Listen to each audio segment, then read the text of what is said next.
welcome to Shearants for Horror and Supreme. Today I'm talking about Hellraiser, and well, it's something, so let's get into it.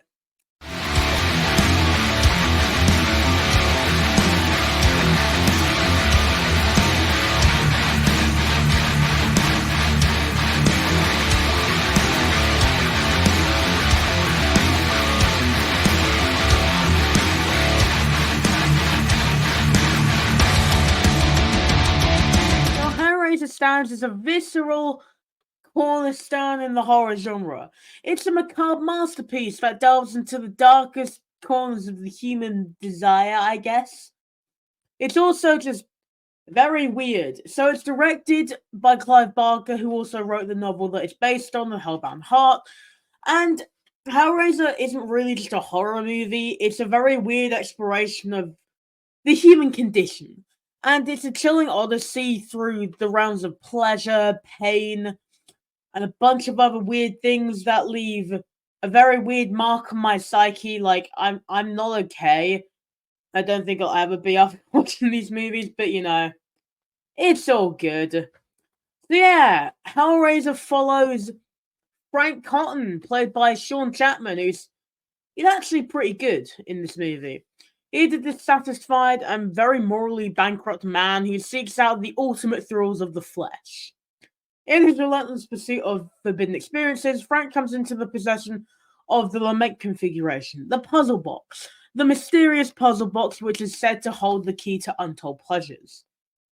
And boy, are you going to be hearing a lot about it, and a lot of retconning, and a lot of random things as I go through in this franchise. And well, Frank comes into the possession of this box, and he's just like, let's open it. And once he opens it, he gets torn to pieces, and then the Cenobites appear. And they're otherworldly beings who offer a very weird experience that blurs the lines between pleasure and pain. They have such great sights to show you. That great sight is called hell, but still, such great sights to show you. And he is very much thrust into this nightmarish world of torment and suffering, where there's seemingly no escape. And as the story unfolds, we're introduced to our actual main character, Kirsty Cotton, who's played by Ashley Lawrence. She's Frank's just niece, and I couldn't even figure out that she was Frank's niece the first time, because, well, Frank's into her, and his brother's wife. He's a very incesty guy, if you know what I mean. And, well, he comes back. Hell raises him, if you know what I mean. And I thought that it was blood and stuff that happens when he comes back. But as I was told when I filmed a video which is going to be coming out when I've reviewed the rest of the Hellraiser movies, that is not blood. That is something way worse. You guys will have to wait to figure that out when I release that video. The amount of censorship I've had to put on that video as well is ridiculous. But that's just YouTube nowadays. You can't even, say anything without it being censored. And, well, this movie definitely required a lot of censoring if I was to make a video about it. And, it's just weird. And Hellraiser's definitely a very weird movie. It's sort of just a freakishly disgusting atmospheric horror. It's kind of just a symphony of dread and despair that kind of just... It takes your fears and just amplifies them to 11. Like, just the thought that if you open this box, you could just be brought to hell and then you could be tortured endlessly day after day until, I don't know, someone drops blood on your floor, then you're back, but you're still in pain until you kill more people, drain all their blood, then you become whole, but then you have these evil beings that are coming after you still. It doesn't sound like a good life to lead. Like, you think that I'd feel bad for Frank, but he's a perv, so I don't really care. And Clive Barker's visionary and direction really just make it kind of worse, in my opinion, because it's just a very horny movie. That's the best description I can give. This is one of the horniest movies I've ever watched. And, well, That basically tells you everything you need to know. Let's get into the performances, because the performances in Hellraiser are nothing short of exceptional. Each actor do bring depth to their character, and Sean Chapman is really good as Frank. You know, as much as he's a pervert and a freak, he's a cool character just because Sean Chapman is able to play him really well. You kind of get interested in whether he's going to be able to come back or not, which of course he does. Not that you want him to, because as I said, he's a terrible person, but still, the effects in this movie are amazing, just saying. And Ashley Lawrence really shines as Kirsty. She kind of brings a really cool character where she's just a great heroine. And of course, who can forget Doug Bradley? He delivers a career defining performance as Pinhead, the iconic leader of the Cenobites. And he kind of just releases an aura of malevolent authority, if you know what I mean.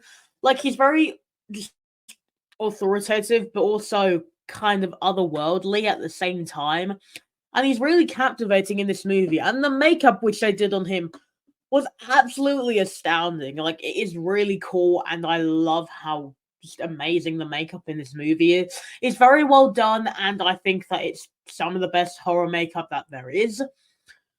And one of the film's greatest strengths lies in its exploration of deeper themes. It includes the nature of desire, the pursuit of forbidden knowledge, and the consequences of just unchecked ambition. Through its nightmarish narrative and very provocative imagery, Hellraiser kind of forces you to confront your own fears and desires. It challenges you to question the limits of the human experience and also the price to whatever you want. What are you willing to pay to get what you want? Which, if you're cheapo, you're probably not going to pay much. But this movie is definitely notable for its groundbreaking practical effects, as I said. It brings Barker's grotesque and otherworldly vision to life in stunning detail. From the grotesque Cenobites to just the twisted hell itself, and also just the way Frank comes back to life the first time. This movie is very horrific, and I really do like it. It's brutal. Ultimately, though, Hellraiser stands as a landmark achievement in horror. It's a timeless classic that continues to just get better every time I watch it.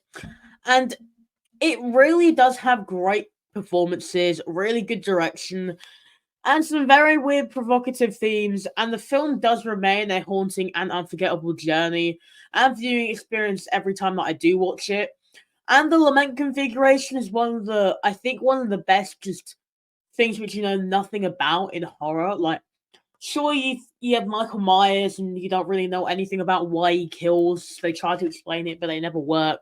Well, at least they don't really explain it. They just say, well, it's hell, demons. What else do you need to know? That's what I like about Hellraiser. It doesn't explain itself too much until the last ones. But yeah, and ultimately, this movie is amazing. It offers a great descent into pleasure, pain, and everything that is macabre. And if you're into that, I highly recommend it.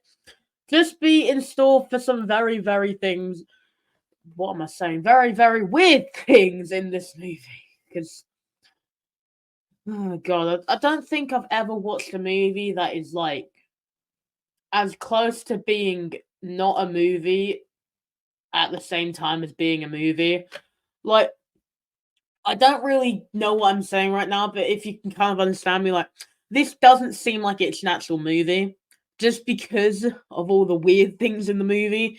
It just feels like a fever dream, or like, I don't know, it feels like Clive Barker was on something while he made this movie, which, he probably was. I wouldn't put it past Clive Barker or really any horror directors. But yeah, what do you guys think of Hellraiser? Let me know in the comments below. Until next time, it's been Shay. Not that you guys don't already know that, because it's in the name. Until next time, though. Bye bye.